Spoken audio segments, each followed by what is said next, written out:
Mo Crew, welcome back to my channel. Today I have a question for you. Do you feel lucky? Well, do you, punk? Well, in all seriousness, I do actually have a statement that I'd like to make. It's regarding survival firearms and what happens to be the best, in my opinion. One of the things that a survivalist looks for in a firearm is a firearm's ability to be a lot more compact.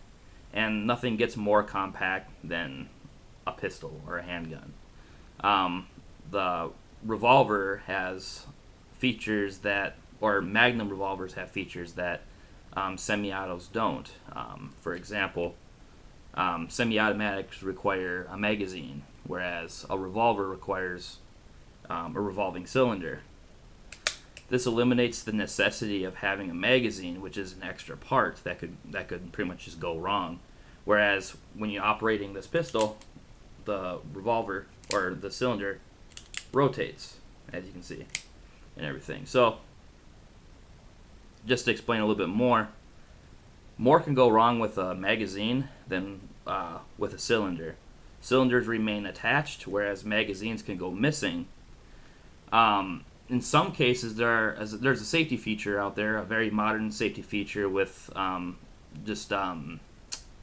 more modern, newer semi-automatic pistols that there's a safety feature where if you don't have the magazine inserted in the grip and everything, or like the mag well, the firearm won't be able to discharge. So even if you put one round inside the chamber and send the slide forward, you're not going to be able to fire the gun. Therefore, if you lose the magazine or if the magazine breaks, you're out of gun, and the best thing you can do is throw the gun at what you're trying to hunt or who you're trying to defend yourself against.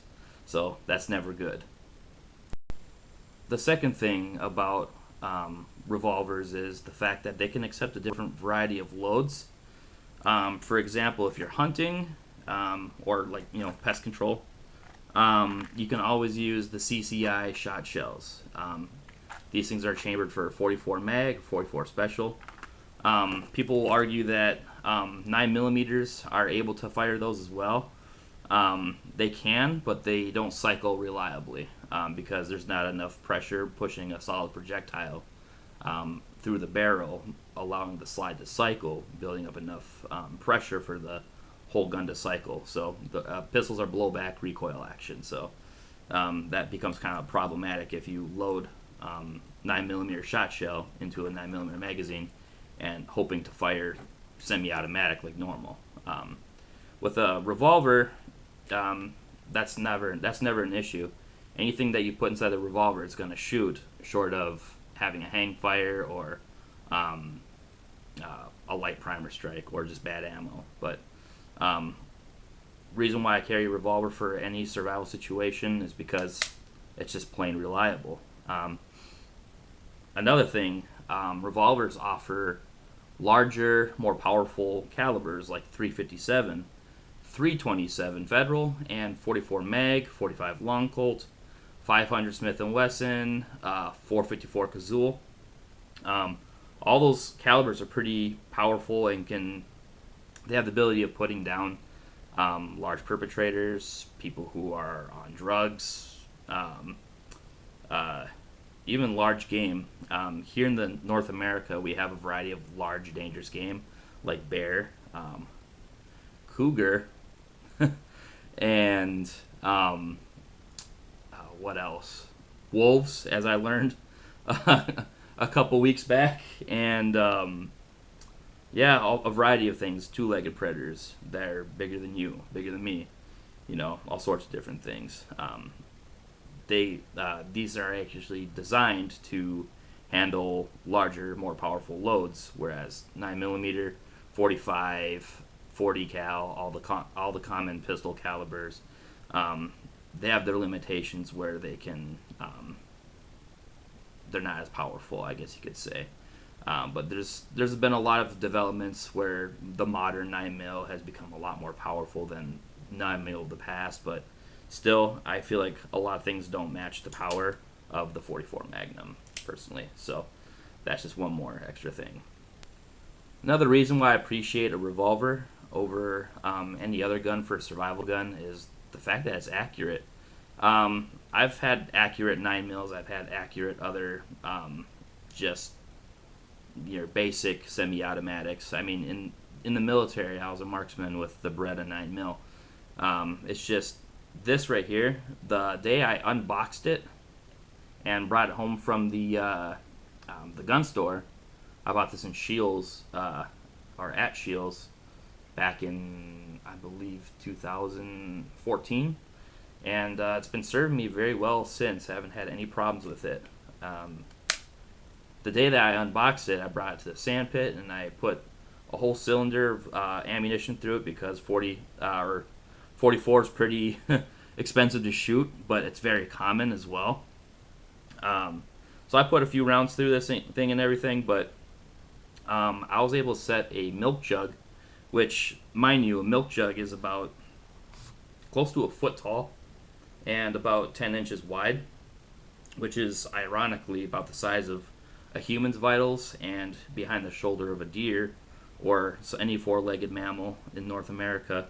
That's the size of their vitals as well. So, like, if you can hit a milk jug at 100 yards with this 44, which I can do, I've done it before, and I plan on getting better at this again because I'm a little out of practice with my 44. But it's a great hunting gun too. You don't need a red dot or anything on these. Just the open sights are everything that you need. So I'm gonna go ahead and open this up, show you guys that I'm pointing a unloaded revolver at myself.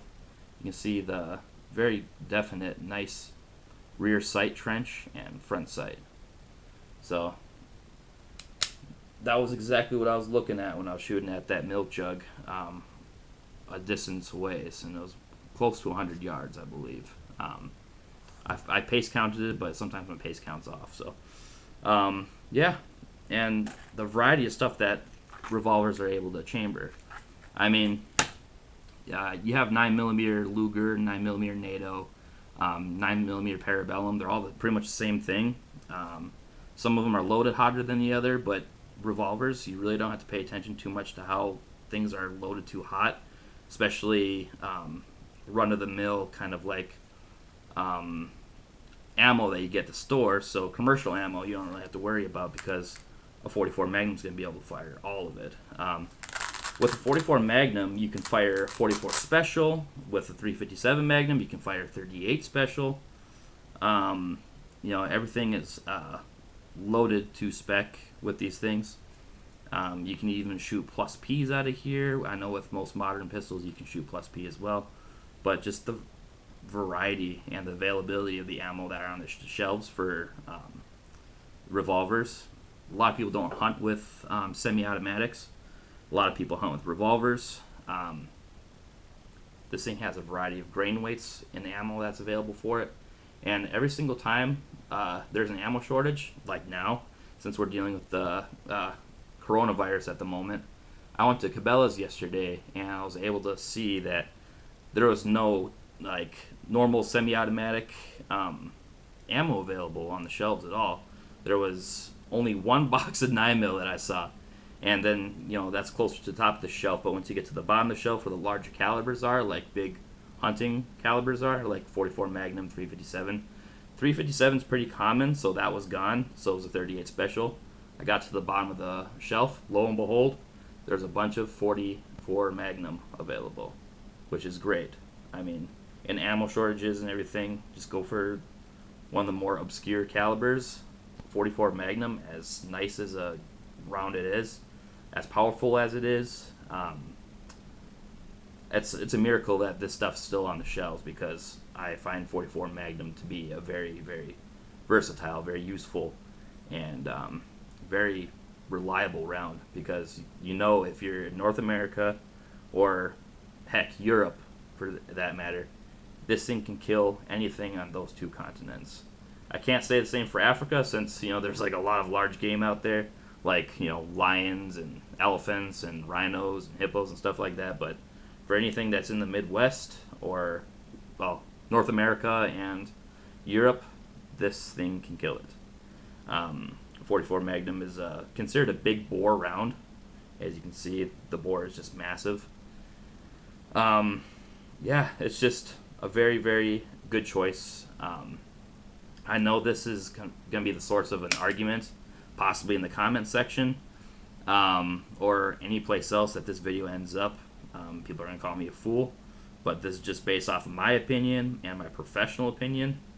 I believe .44 Magnum, specifically a revolver, is a superior firearm for survival, self-defense, hunting, you name it, everything.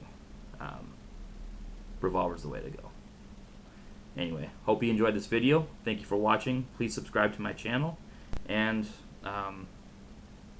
enjoy the outdoors.